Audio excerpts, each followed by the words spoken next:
In this episode of Trekking Through Compliance, we meet Zephyr Cochrane in Metamorphosis. Compliance, the final frontier. Tom Fox is the voyager of Trekking Through Compliance. His mission? To explore the original series and seek out and share what it can teach you about compliance. Here's your host, Tom Fox.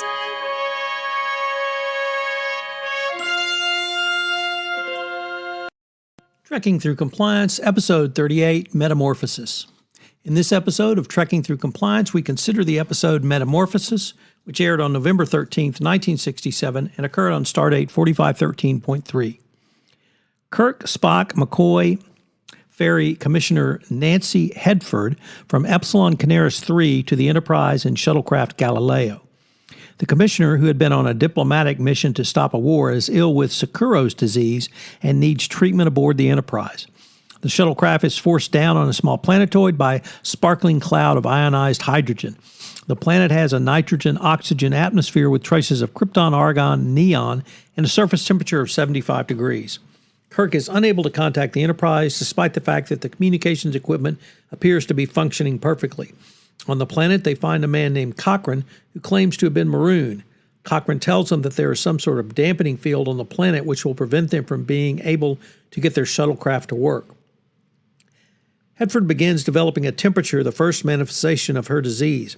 Cochrane turns out to be space pioneer Zephyr Cochrane of Alpha Centauri, the discoverer of the space warp.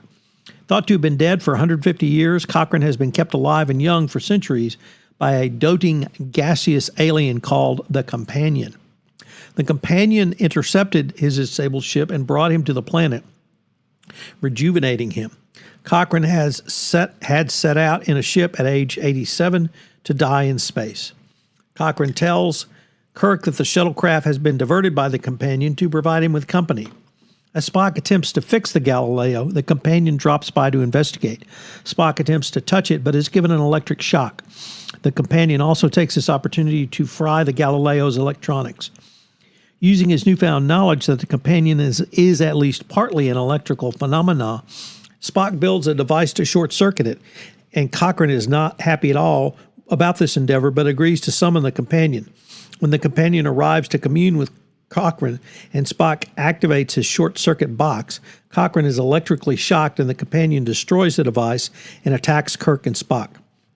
Fortunately, Cochrane regains his composure and summons the Companion away before it can harm them. Kirk then comes up with the idea of using the shuttlecraft's universal translation device, which converts brainwave frequencies, to attempt to communicate with the Companion. This proves to be successful, and the Companion turns out to be a female entity who is in love with Cochrane. Kirk attempts to convince the Companion that humans pine away in captivity or cease to exist, as he puts it, but the Companion does not believe him. Cochrane is greatly disturbed by the knowledge that the Companion is in love with him, storms out saying he doesn't want to be fodder for any inhuman monster. At the same time, Hedford, in a feverish state, remarks that it is strange that Cochrane runs away from love, while she herself has never had the opportunity to be loved. Kirk then tries to convince the Companion that she is not capable of giving Cochrane true human love, and if she really leaves him, she must let him go. If you love them, set them free. Anticipating a very famous line from rock and roll. Instead, she occupies and cures the body of Commissioner Hedford, who had been on the verge of death. She restores the shuttlecraft and communication devices to working order. However, the Companion is unable to leave the planet without dying, and Cochrane decides to remain with her. Meanwhile, the Enterprise has discovered the asteroid field containing some 7,000 bodies and has begun searching the asteroids one at a time for the lost shuttlecraft. Fortunately, the search is greatly simplified by the resumption of communications. As they prepare to depart, Kirk agrees not to mention his adventures with Cochrane. So what's a fun fact from this episode? Well, Cochrane reappears in the movie Star Trek VIII, First Contact. Although his personality and film are very, very, very, very different than they were in the original.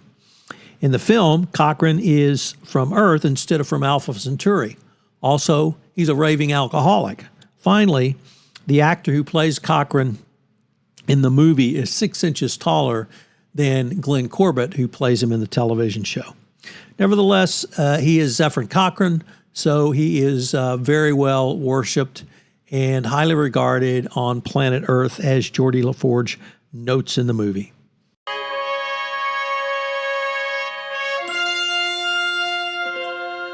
So what are we to make of the companion? Well, Will Wright on Mission Log suggests that the companion is not a cold-blooded killer, even though through its actions it is responsible for what happens to Ambassador Hedford.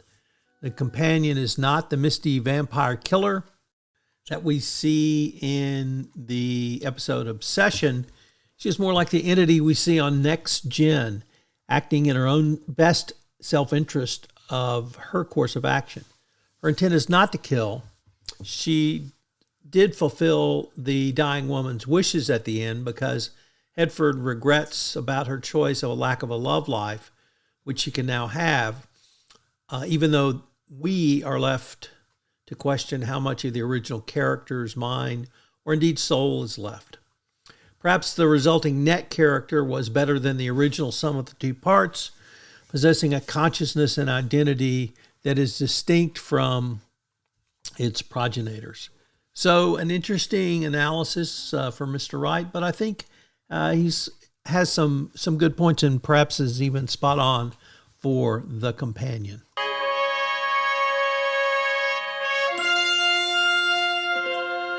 I thought this episode was a good one to take a look at ethical issues for the compliance professional.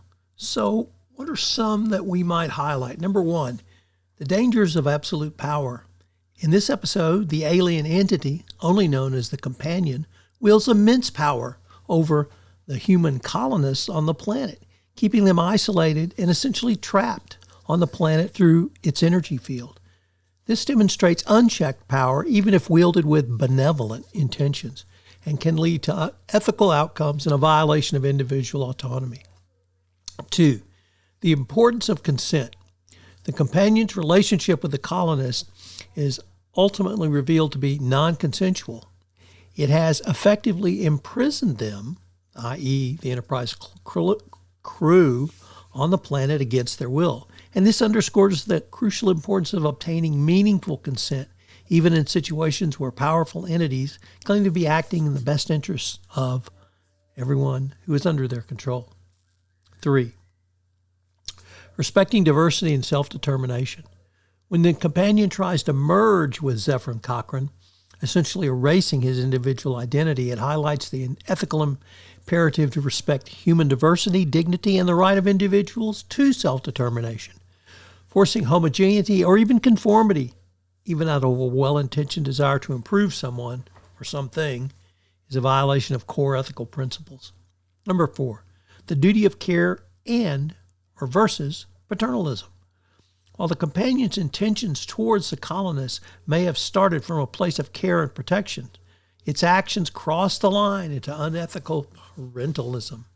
Ethical leaders and organizations can have a duty of care which must balance with a respecting autonomy and right of self-governance of those in charge. 5. Transparency and accountability. The companion's actions were shrouded in secrecy and a lack of transparency. Ethical frameworks demand that power be exercised with openness, clear communication of intentions and impacts, and mechanisms for accountability. Metamorphosis provides a cautionary tale about the ethical pitfalls of unchecked power, lack of consent, disrespect for diversity, and paternalistic tendencies, and opacity. Ethical compliance programs must be vigilant against such abuses of authority in all areas going forward. Join us tomorrow on Trekking Through Compliance, where we take up Journey to Babel. If you enjoyed this episode of Trekking Through Compliance, you can help it grow by sharing it with the biggest Trek fan you know.